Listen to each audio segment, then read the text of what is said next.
سلام. ما یک زوج لزبیان در افغانستان هستیم. ما خواهان حقوق بشر و فعالانی هستیم که با مجمع بهشت کار میکند. از آقای نعمت سادات و تیم روشنیا میخواهیم که ما را از افغانستان بیرون کند، چون که در افغانستان شرایط سخت را سپری میکنیم. اولا به عنوان یک زوج لزبیان، دوم به عنوان یک هزاره زن و شیعه. شما میخواهیم که از روشنیا حمایت کند تا بتواند ما را به امنیت برساند و برای گرفتن پاسپورت، بلیط هواپیما و ویزای سرمایه‌گذاری عمان به پول نیاز داریم، زیرا وقت برای ما در حال اتمام است و شما سپاسگزاریم که از ما حمایت میکنیم.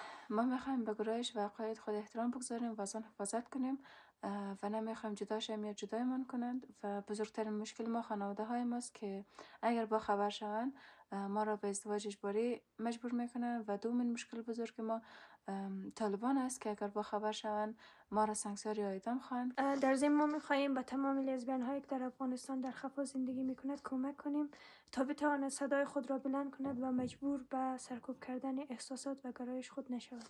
ما خیلی وقت کم داریم، چون که خانواده ما میخواین به ازدواج اجباری مجبور کنن و ما واقعا عاشق دیگه هستیم و نمیخوایم مثلا جدا شیم و پروسه تخلیه آخرین امیدی ماست. اگر به شکست مواجه شد ما هم 100% به زندگی خود پایان میدیم، چون همچین زندگی رو واقعا نمیخوایم. من نمیخوایم بدون پارتنر خود زندگی کنم و ایرم دیده نمیتونم که پارتنر مرا به کسی دیگه بده یا مثلا تا آخر عمر مجبور به تحمل او آدم شوم.